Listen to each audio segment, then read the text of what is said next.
Next একটা অঙ্ক দেখো, খুব ইজি অঙ্ক, পড়লে মনে হবে খুব ক্রিটিক্যাল, কিচ্ছু ক্রিটিক্যাল না। দেখো, even after reducing the market price of a pen by rupees 32 টাকা মার্কেট প্রাইস থেকে কমিয়ে দেওয়া হলো।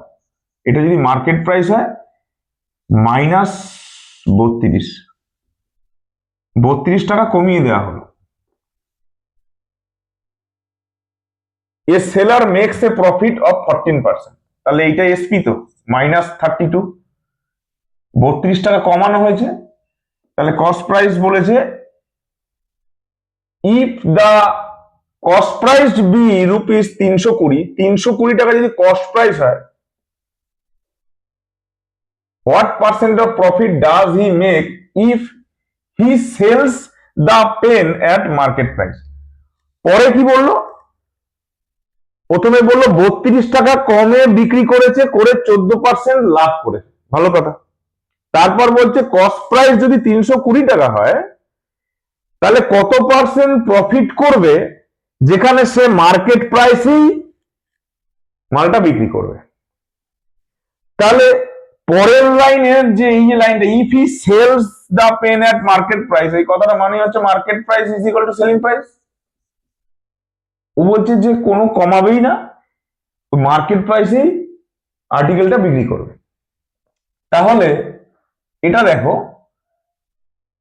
এই মার্কেট প্রাইস কত আছে আমি জানি না, আমি ধরলাম -32 সেলিং প্রাইস, এইটাই তো 14% প্রফিট।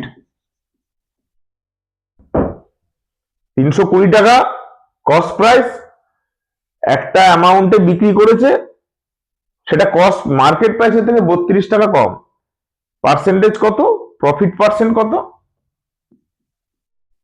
14%।